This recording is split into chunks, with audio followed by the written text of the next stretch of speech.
प्रिय दर्शकों नमस्कार। एक बार फिर से उपस्थित हूं आप सबके सामने विश्लेषण जन्म कुंडली का इस कार्यक्रम के अंतर्गत। आज आपके सामने जो कुंडली लेकर के आया हूं, ये कुंडली आई है अजमेर राजस्थान से। अजमेर से याद आ गया, ज्येष्ठ महीना चल रहा है, ये ज्येष्ठ माह है और इस माह में ब्रह्मदेव का एकमात्र सिद्ध मंदिर पुष्कर क्षेत्र में विराजमान है। जो व्यक्ति इस ज्येष्ठ महीने में पुष्कर क्षेत्र में उस मंदिर का जाकर के दर्शन करता है, वहाँ ब्राह्मणों को दान देता है और साथ ही साथ अपने पितरों के निमित्त तर्पण करता है, कितने यज्ञ करने का फल मिल जाता है। और साथ ही साथ उसका नियम यह है कि वहाँ उस पुष्कर क्षेत्र में आपको कम से कम पूरे एक दिन रहना पड़ता है। एक दिन रहना चाहिए, पूरे 24 घंटे न बन पड़े एक दिन रहने का, तो आप कम से कम ज्येष्ठ महीने में कोशिश करें कि पुष्कर क्षेत्र में जाकर के वहाँ ब्रह्मदेव के मंदिर का दर्शन करें और ब्राह्मणों को दान दें। इस वजह से ही मैंने इस महीने जो मिलने का प्रोग्राम बनाया था वो दिल्ली, जयपुर, पुष्कर और पाली राजस्थान का बनाया है। वहाँ आ करके अगर कोई कुंडली दिखाए तो ठीक है, नहीं तो यात्रा तो ऐसे भी सिद्ध हो जाएगी। आपको भी मैं ये कोशिश करता हूँ और आपको भी ये कोशिश करने को कहता हूँ कि जरूर ही किसी से मिलने जाए ना जाए पर मंदिर दर्शन अवश्य करिए। तपती भीषण गर्मी में पुष्कर क्षेत्र में ब्रह्मदेव के मंदिर का ये पूरी क्षेत्र में आती हैं चीज़ें। आइए विषय पे लेके आता हूँ। इनका जन्म है आषाढ़ माह, दक्षिणायन, वर्षा ऋतु, दिन शुक्रवार। आषाढ़ माह में विवाह ठीक नहीं होता, इस वजह से किसी भी कन्या का विवाह अगर आषाढ़ माह में होता है तो बड़ा उसको कष्ट होता है जीवन में, वैवाहिक जीवन में। इस वजह से आषाढ़ में विवाह नहीं करिए। ये ऐसे ही बात आई आषाढ़ माह पे, इस वजह से बता दिया। दक्षिणायन में जन्मे हैं ये, इस वजह से दक्षिणायन में पापक ग्रहों का बल बढ़ जाता है। लग्न में शनि, चतुर्थ में मंगल, तृतीय में केतु और नवम में राहु। इन सभी ग्रहों का बल इस कुंडली में पापक प्रभावों की वृद्धि होती जाएगी, क्योंकि जन्म दक्षिणायन में हुआ है। लग्न में शनि कमजोर बली होते हैं, चतुर्थ में मंगल कमजोर बली होते हैं और गुरु राहु के साथ बैठने के साथ शत्रु की राशि में बैठने के कारण कहीं ना कहीं व्यक्ति के व्यवहार को कमजोर बनाते हैं। अष्टम भाव में चंद्रदेव व्यक्ति को कलुषित और मति भ्रम, साथ ही साथ कई बार कठोर परिस्थितियों का सामना करने वाला भी बना देते हैं। शुक्र के ऊपर मंगल की दृष्टि, शुक्र के ऊपर शनि की दृष्टि, शुक्र के ऊपर केतु की दृष्टि, लग्न के ऊपर राहु की दृष्टि, लग्नेश शनि लग्न में विषम संख्या का लग्न बनना अच्छा होता है, उसमें शनि का बैठना भी अच्छा होता है, लेकिन उतना नहीं जितना कि जन्म कुंडली में यहाँ बैठ जाते शनि तो अच्छा होता, शुक्रदेव यहाँ बैठ जाते चतुर्थ भाव में तो बढ़िया होता, मंगलदेव यहाँ बैठ जाते तो बढ़िया होता। मतलब ग्रह बैठे तो ठीक हैं पर अव्यवस्थित बैठे हैं, जहाँ उनको बैठना चाहिए वहाँ नहीं बैठे हैं। मतलब ये कह सकते हैं कि परमात्मा की जो दृष्टि है वो थोड़ी टेढ़ी है, क्योंकि शनिदेव दिग्बली यहाँ होते हैं, मंगलदेव दिग्बली यहाँ होते हैं, शुक्रदेव दिग्बली यहाँ होते हैं और बैठे कैसे हैं, बिल्कुल विपरीत। राहु को गुरु का संपर्क नहीं करना चाहिए, वो गुरु को शुक्र की राशि में, देवगुरु बृहस्पति क्या कहते हैं, हे परमात्मा मेरी स्थिति कभी भी राहु, केतु और शुक्र के साथ मत बनाना, क्योंकि ये तीनों मेरे शत्रु हैं। अब गुरुदेव शत्रु की राशि में बैठ गए और राहु के संग बैठ गए, शत्रु की राशि में राहु के संग। पर गौर करिए तो गुरु भाग्य भाव में बैठे हैं और शुभ ग्रह की राशि में बैठे हैं और विषम संख्या की राशि में बैठे हैं, तो 75% परिणाम उनका कमजोरी से मिल रहा है। यहाँ पे सूर्य और बुध बहुत अच्छे बैठे हैं, व्यक्ति के पास बुद्धि का बल बहुत अच्छा रहेगा, बुद्धिमत्ता का, ज्ञान का, संतान का। अब जरा देखिएगा तो इनका जन्म हुआ लग्न 17 डिग्री का बलवान है, 17 डिग्री शतभिखा नक्षत्र के चौथे चरण का लग्न होगा, है ना। शतभिखा नक्षत्र के चौथे चरण का लग्न, शतभिखा नक्षत्र किसका नक्षत्र है, राहु का। वस्तुतः इसके जो अधिपति देवता हैं वो विश्वकर्मा हैं, तो ओम विश्वकर्मणे नमः इस मंत्र का व्यक्ति को कम से कम 7000-8000 बार जप करना चाहिए जीवन काल में, 2 से 3 बार, एक बार में अनुष्ठान पूर्वक ये हो जाए। और अष्टगंध जहाँ से अष्टगंध आपको किसी बाजार में मिल जाता है, उसका जड़ भी मिलता है, उसका जड़ को 4 गुना करके अपनी दाहिनी भुजा में रविवार को बांधना चाहिए। मीठा अन्न, बर्फी, पेड़ा आदि से, पत्र पुष्प फल से विश्वकर्मा भगवान की मूर्ति को सजाना चाहिए और कम से कम ब्राह्मणों को अमावस्या के दिन दान अवश्य करना चाहिए। राहु गुरु के साथ बैठे हैं, एकादशी आवश्यक रूप से करनी चाहिए। प्रत्येक वैष्णव, प्रत्येक सनातनी को एकादशी करना चाहिए। अमावस्या को निश्चित रूप से दान देना चाहिए। और आप कुंभ लग्न के हैं, अपने भोजन का अंतिम हिस्सा जरूर ही कुत्ते को खिलाइए। शनि स्तोत्र जो दशरथ कृत, महाराज दशरथ जो राजा दशरथ थे उनके द्वारा निर्मित जो दशरथ कृत शनि स्तोत्र है उसका पाठ नित्य प्रति पढ़ना चाहिए। ये बात है। पीपल के वृक्ष के पास जाकर के दीप जलाना चाहिए। ये एक सारे काम आपको मैंने आरंभ में बता दिए। और ग्रह जो बैठे हैं वो तो आपको मैंने पहले बताया कि गुरु राहु के साथ है, इस वजह से सत्य ढूंढने की कोशिश करिए। व्यापारिक दृष्टिकोण हर जगह न घुमाइए। और अष्टम भाव में चंद्रमा है, ईर्ष्या, द्वेष, छल, कपट, मोह, मात्सर्य, क्रोध और कुंठा, इन सभी चीजों से अपने मन को बचाइए, है ना। साथ ही साथ जल बर्बाद ना करिए क्योंकि चंद्रमा अष्टम में है। बुध पंचम भाव में सूर्य के साथ बैठे हैं। ये व्यक्ति लेखक है, कवि है, प्रोफेसर है, लेक्चरर है, आईटी सेक्टर में, सॉफ्टवेयर के क्षेत्र में, व्यापार के क्षेत्र में बहुत आसानी से काम कर सकता है। कोई भी व्यापार, धन कमाना, बुद्धिमान होना, ज्ञान से धन कमाना, बुद्धि से धन कमाना, पर शारीरिक श्रम उतना नहीं होगा। लग्न में शनि ससयोग लगा रहे हैं, शुक्र के ऊपर शनि मंगल राहु केतु का प्रभाव है। पत्नी से संबंध खराब ना करिए। किसी पुरुष जाति की कुंडली में सप्तम भाव में अकेले शुक्र का बैठना उसके प्रभावों को कमजोर करता है क्योंकि शुक्र पत्नी के कारक होते हैं। किसी पुरुष जाति की कुंडली के लिए सप्तम भाव के कारक शुक्र होते हैं और कारक होकर के सप्तम भाव में अकेले बैठ गए तो कारक भाव का नाश कर देंगे। और उस पे शनि मंगल राहु केतु की दृष्टि पत्नी को विकृत मानसिकता का बना देती है। यहाँ पे शुक्र के ऊपर मंगल की दृष्टि पत्नी को भेदन करने वाली और कई बार कुठाराघात करने वाली या कष्ट देने वाली भी बना देते हैं। इस वजह से विवाह मिला करके करें क्योंकि आप चतुर्थस्थ मंगल से मंगलिक भी हैं, पर केंद्र में शनि के होने से यह मंगल दोष कम हो जाएगा। मतलब हमें विवाह फिर भी मिला करके करना होगा, इसकी आवश्यकता है। नवम भाव में सूर्य और बुध का प्रभाव, इस भाव से पंचम नवम भाव में सूर्य बुध बैठे हैं तो पत्नी तार्किक होती हैं और नवम भाव में गुरु और राहु बैठे हैं, इस वजह से व्यक्ति व्यापारी होता है और कई बार बहुत ही ज्यादा चपल स्वभाव वाला हो जाता है, चालाक। और गुरु और राहु की युति एक साथ नवम भाव में, पत्नी, बच्चे, माता और पिता में से पिता के साथ कम्युनिकेशन गैप होने लगता है। एक जो भाव होता है मिलने का बड़ा बढ़िया वाला, वो नहीं होता है। नवांश कुंडली के लग्न में शनि, लग्न कुंडली के लग्न में शनि व्यक्ति को राजनेता भी बना सकते हैं और व्यक्ति को मुखिया, पंचायत सचिव आदि आदि जो चीजें होती हैं वहां से भी व्यक्ति प्राप्त कर सकता है। मंगल द्वितीय भाव के अधिपति होकर के तृतीय भाव में, यहाँ द्वितीय शत्रु के घर में, तो धन कमाने में शत्रुता या गलत कृत्य करके या कई बार नहीं बेचने वाली चीज को भी बेच देने वाला हो जाता है। ये कुंडली की कमजोरी भी मैं बता रहा हूं। याद रखिए, दान करने वाली वस्तुओं का बेचना बड़ा ब्राह्मणों के लिए कष्टप्रद होता है। जिन चीजों का दान करना हो, जैसे स्वर्ण, गुड़, है ना, गाय, इन सभी चीजों का दान, ये जो चीजें हैं ये ब्राह्मण को दान देना चाहिए। ब्राह्मण इसका विक्रय नहीं कर सकता। गायों का विक्रय ब्राह्मण ना करे, है ना। पशुओं की खरीद बिक्री का काम ब्राह्मण को नहीं करना चाहिए।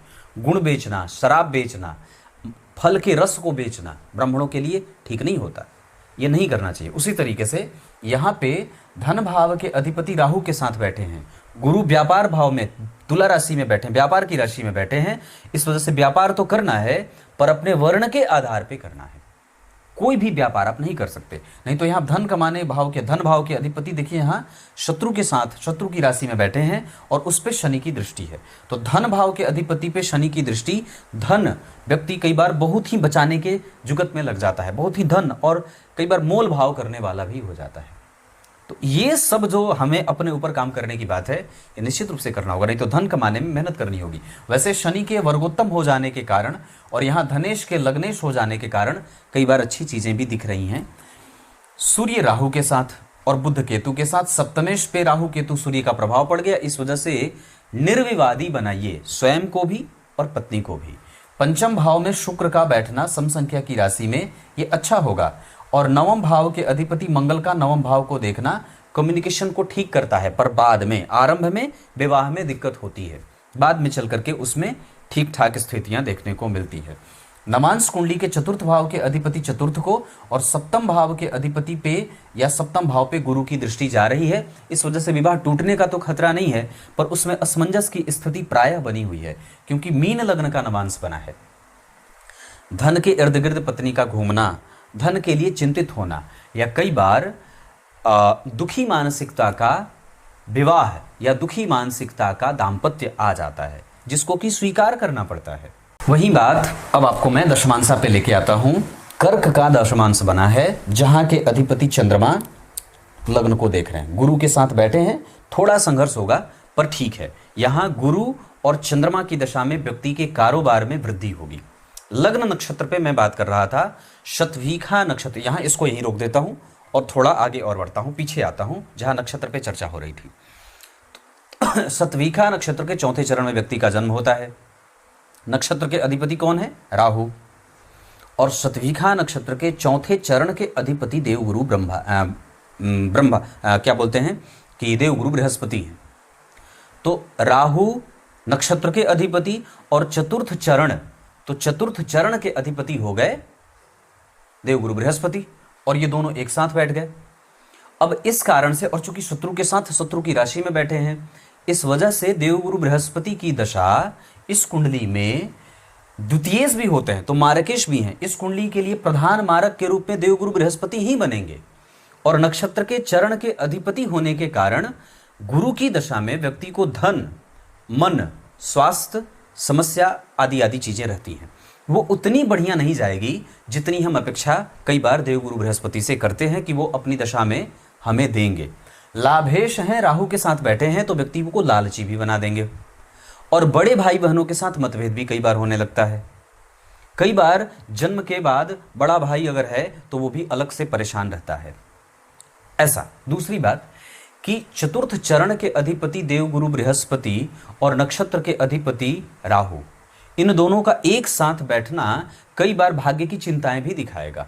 तो इस वजह से जब गुरु में राहु का अंतर आए या राहु में गुरु का अंतर आए तो ये एक भीषण संकट का सामना करना पड़ता है, जहां व्यक्ति का स्वास्थ्य, आयु, परेशानी पेट से, स्वास्थ्य से, जंघा से आदि आदि क्षेत्रों से संबंधित समस्या होती है। पिता को, माता को आदि आदि क्षेत्रों में कष्ट होने की स्थितियां प्रबल रूप से बन जाती हैं, जिसके लिए हमें उस दशा काल में विधिवत ब्राह्मणों को बुला करके पूजा पाठ कराना चाहिए।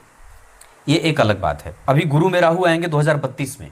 2032 के जुलाई से लेकर के 2034 के दिसंबर तक हमें अपनी नौकरी, अपना कारोबार, अपनी संतति और अपने पूर्वजों के निमित्त जरूर ही दान करना होगा, और वो समय काफ़ी सावधानी से बिताना होगा, जैसे पार्टनर के साथ व्यापार में, पत्नी के साथ कम्युनिकेशन में, बच्चे के स्वास्थ्य को लेकर के, अपनी आमदनी को लेकर के, उस समय हमें सावधान रहना। यही ज्योतिष का फायदा होता है, ज्योतिष शास्त्र का यही लाभ है। आगे बढ़ के बता दूं तो जन्म नक्षत्र चित्रा है। चित्रा नक्षत्र के बारे में मैंने कहा, और शतभिखा नक्षत्र के बारे में तो एक बात कही मैंने, नक्षत्र के चरण के बारे में। चित्रा नक्षत्र के वस्तुतः जो देवता होते हैं वो विश्वकर्मा है, जिनके बारे में मैंने आरंभ में चर्चा की थी कि विश्वकर्मा भगवान की तस्वीर को विधिवत सजा करके ओम विश्वकर्मणे नमः इस मंत्र का कम से कम 8000 बार जप करना चाहिए। जीवन में 2 से 3 बार ये हो जाए, और अष्टगंध की जड़ को दाहिने हाथ में रविवार को बांधना चाहिए। इतनी सारी चीजें मैंने बताई। और आगे बढ़ के बात बताऊं तो अब आपकी कुंडली में दशमांशा पे आते हैं। लग्न के अधिपति लग्न को देख रहे हैं गुरु के साथ, ये बहुत अच्छा होगा। भाग्येश का लग्न को देखना, भाग्य भाव के अधिपति का लग्न को देखना, भाग्य भाव के अधिपति का धन भाव वापस भाग्य भाव को देखना व्यक्ति को भाग्यशाली बनाता है, पर उसमें धर्म को समाहित करने की आवश्यकता है। दान, पुण्य, मंत्र जप, गुरु मंत्र, यहाँ गुरु मंत्र लेना आवश्यक होगा। गुरु और राहु एक साथ है तो गुरु मंत्र का जप बहुत आवश्यक है। आदित्याय नमः का जप, शनि के मंत्रों का जप, ओम प्राम प्रीम प्रौम सह शनिश्चराय नमः, इस मंत्र का जप करना चाहिए नियमित रूप से। अगर अभी राहु की दशा, गुरु की दशा जब चल रही है तो इस हिसाब से आपकी कुंडली में शुक्रदेव बलवान है वैसे, लेकिन पाप से प्रभावित होने के कारण, और शनि की दृष्टि पड़ रही, तो शनि की दृष्टि खराब नहीं है, लेकिन यहाँ इस भाव पे शनि की दृष्टि ठीक नहीं है, क्योंकि शत्रु की राशि को देख रहे हैं। और शुक्र जो होते हैं इस कुंडली के लिए प्रधान योग कारक, राजयोग कारक ग्रह के रूप में बुध योग कारक ग्रह के रूप में और राजयोग कारक ग्रह के रूप में बुध और शुक्र अपने आप को परिभाषित करते हैं। मारक ग्रह के रूप में देवगुरु बृहस्पति और सामान्यतः सहयोगी मारक के रूप में सूर्यदेव और मंगल देव इस कुंडली के लिए पापक ग्रह होकर के मारक के रूप में, मतलब 3 ग्रह की दशाएं, सूर्यदेव, देवगुरु बृहस्पति और मंगल की दशा। प्रधान मारक देवगुरु बृहस्पति, द्वितीय मारक के रूप में सूर्यदेव और तृतीय मारक के रूप में मंगल देव। इन तीनों की दशाएं जातक के जीवन को कष्ट देने वाली होती हैं। हमें इस दशा काल में सावधान होना चाहिए। बाकी शुक्र और बुध के साथ चंद्रदेव की दशा इस कुंडली में कष्ट देने वाली नहीं है। शनि की दशा भी इस कुंडली में कष्ट देने वाली नहीं बनेगी।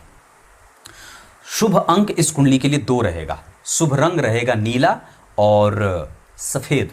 दान चांदी का कर सकते हैं, लोहे का, चमड़े का, पुष्प का, लकड़ी का, सरसों तेल का, उड़द का, काले तिल का दान सदैव व्यक्ति को करना चाहिए। इसके साथ साथ ये कुंडली पंचम भाव में सूर्य बुध को लेकर के बैठी है। ये बुद्धिमान है और संतति के सुख से युक्त है। संतान इस कुंडली में बहुत बढ़िया से हो जाए। पर दाम्पत्य में मंगल और शनि राहु केतु के प्रभाव के कारण पत्नी को कई बार लंबी बीमारी या पत्नी को बीमार देख रहा हूं। यहाँ पे भी जो सप्तम भाव के अधिपति हैं वो बुध राहु केतु के संपर्क में और गुरु नीच के हो रहे हैं लग्नेश होकर के। लग्न में शनि और गुरु का परिवर्तन हो रहा है। परिवर्तन होने के कारण उसके जो दोष होंगे वो खत्म हो जाएंगे, लेकिन फिर भी घूम करके सुख मिलता है। प्रायः लगातार सुख की स्थिति नहीं बनी रहती, जीवन में थोड़ी सी समस्या बनी रहती है। बैंकिंग, फाइनेंस आदि का क्षेत्र, आईटी सेक्टर, सॉफ्टवेयर आदि का काम और व्यापार कोई भी व्यक्ति कर सकता है। इस कुंडली के लिए सरकारी नौकरी का योग भी सामान्यतया 90% तक सरकारी नौकरी का योग है। आगे बढ़ के अब आपको मैं विभिन्न वर्ग चार्ट के आधार पे जो बातें समझा रहा हूं उसके आधार पे व्यक्तित्व ठीक है, लेकिन अष्टम भाव के चंद्रमा के कारण हमें अपने मन को संतुलित करने की आवश्यकता है। उसमें कोई दोष, कोई रोष और कोई कुंठा प्रकट न हो, इसका ध्यान करना होगा।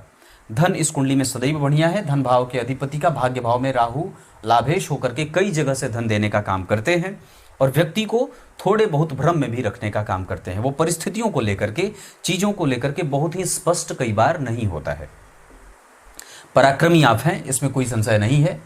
साथ ही साथ इस कुंडली में चौथे भाव के मंगल हैं, इस वजह से वास्तु देवता की पूजा और अपने कुल देवता के नाम पे अमावस्या को दान आवश्यक रूप से करना होगा। घर से बाहर निकलते समय घी का दीपक जला करके उसे प्रणाम करके तब बाहर निकला करें। कुल देवता का या वास्तु देवता का प्रणाम करना चाहिए। ये कुंडली अपने मानसिक सुख को लेकर के थोड़ी सी परेशान है। विक्षिप्त न होइए, बिल्कुल ही संतुलित रहने की आवश्यकता है। लगातार काम करने की आवश्यकता है। एजुकेशन और उच्च शिक्षा इस कुंडली की बहुत अच्छी है। संतान का सुख बहुत अच्छा है। नौकरी पहले कोशिश करिए, उसके बाद अगर नहीं होगा तो फिर आप प्राइवेट सेक्टर में नौकरी कर सकते हैं या तीनों काम किए जा सकते हैं, कोई भी काम कर सकते हैं। इस कुंडली में सॉफ्टवेयर वगैरह के साथ साथ रिसर्च बहुत अच्छा है, लेकिन उस पर और भी ज़्यादा डीप एनालिसिस की आवश्यकता है। अपने दृष्टिकोण को बदलने की भी आवश्यकता है। बजरंगबली की पूजा, देवी मैया के मंदिर का दर्शन भी इस कुंडली को बहुत लाभ देगा। ये कुंडली करियर में ग्रोथ अर्जित करेगी, पर गुरु राहु के कारण थोड़ी सी कमजोरी जरूर बन रही है। सकारात्मक भावों की कमजोरी होती है। वहाँ गुरु 11 डिग्री के और राहु वहाँ ज़्यादा बलवान है। यहाँ राहु और गुरु में राहु हावी हो रहे हैं गुरु पे, इस वजह से वहाँ गुरु का प्रभाव कमज़ोर होगा और यहाँ पे राहु का बल ज़्यादा होगा, जिसके कारण जीवन में निगेटिविटी और नकारात्मक प्रभावों की स्थिति ज़्यादा होती है। लेकिन राजयोग कारक ग्रह होते हैं शुक्र, इस वजह से राहु वहाँ कमज़ोर परिणाम करने वाले नहीं बनेंगे। जिस भाव में बैठे उस भाव का अधिपति इस कुंडली का योग कारक और राजयोग कारक ग्रह की भूमिका में उपस्थित होते हैं। शुक्र सप्तम में बैठ करके लग्न को देख रहे हैं, इस वजह से राहु की दशा भी खराब नहीं जाएगी। राहु की दशा के एंड में व्यक्ति को रास्ता मिल जाता है। राहु की दशा में व्यक्ति को धन, अगर यही दशा अब चली होती तो राहु राजयोग कारक ग्रह के होने के कारण, राजयोग कारक ग्रह की राशि में बैठने के कारण और त्रिकोण में बैठे होने के कारण, हालांकि वहां गुरु बहुत ही कमजोर हो जा रहे हैं, राहु वहां पे ज्यादा एक्टिव होकर के परिणाम कर रहे हैं। इस वजह से व्यक्ति धर्म करेगा तो बताएगा, कई बार बड़ों का आदर कमजोर करने लगता है, कई बार बड़ों को ज्ञान देने लगता है और एक तरफा धार्मिक होने लगता है। इस तरीके की प्रवृत्ति पल जाती है। प्राप्त बहुत अच्छा होगा। विदेश योग इस कुंडली में नहीं है। आगे बढ़ के अगर और भी बातें बता दूं तो जो बाकी के अन्य वर्ग चार्ट बन रहे हैं जैसे D7 और होरा चार्ट के आधार पे इस कुंडली में गुरु की दशा बहुत अच्छी जाएगी। मैं ये संतुलित होकर के कहूँगा, पर संपूर्णतया नहीं कहूँगा। सामान्यतया आपको इसमें मेहनत करनी है तभी धन मिलेगा। बाकी इस कुंडली में शनि की दशा मंगल की दशा, सूर्य की दशा, राहु और केतु की दशाएं कम से कम मानसिक शांति और स्थिरता से सब कुछ प्राप्त कराने वाली बन रही हैं। क्लियर है? लेकिन इस कुंडली में बुध चंद्रमा शुक्र की दशा, बुध चंद्रमा और शुक्र की दशा में मेहनत करनी पड़ती है। इनकी अंतरदशा में व्यक्ति को धन के लिए मेहनत करना पड़ता है। वाहन वगैरह का सुख आपकी कुंडली में निश्चित रूप से है, इसमें कोई परेशानी नहीं है। माता के प्रभाव से वाहन का सुख मिलता देख रहा हूं। पिता का सुख इस कुंडली में सामान्यतया ठीक ठाक है, ठीक ठाक है। वैसे इस भाव को देखें तो घर में कलह का वातावरण भी मचा हुआ है, क्योंकि शनि और मंगल सबका प्रभाव जन्म कुंडली के दशम भाव पे है। तो यहाँ पे आपको आपके व्यापार पे और आपको अपनी निद्रा पे और घर में पर्यावरण को बहुत, घर के वातावरण को बहुत ही खुशनुमा बनाए रखने में प्रेशर रहेगा। तो वहाँ पे एक छोटी सी स्थिति मैं कमजोरी का देख रहा हूँ। साथ ही साथ अष्टम भाव में चंद्रमा व्यक्ति को निर्बाध गति से काम नहीं करने देते हैं, इरेगुलर काम करवाते हैं और कई बार पिता ही आगे चल करके शत्रु बनने लगते हैं, इसका ध्यान रखना होगा। कई बार लायबिलिटीज बहुत ज़्यादा होती है, उसका भी वहन इस कुंडली को करना पड़ेगा। अब बात करता हूँ नक्षत्रों के आधार पे। सूर्य आपको जिस नक्षत्र में बैठे हैं डिग्री के हिसाब से और दृष्टि के हिसाब से चरित्रवान बना रहे हैं। चंद्रमा जिस नक्षत्र में बैठे हैं उस नक्षत्र के हिसाब से और दृष्टि के हिसाब से, कोई ग्रह तो उनके देख नहीं रहा, हालांकि शुभकर्त्री में भी हैं, इस वजह से कम आपके अंदर जो विकृति पैदा हो रही है, बुराई, उसको ठीक करने में चंद्रमा काफ़ी हद तक आपकी सहायता भी करेंगे। मंगलदेव जिस नक्षत्र में बैठे हैं उसके आधार पर आपको धनवान और सुखी बना रहे हैं।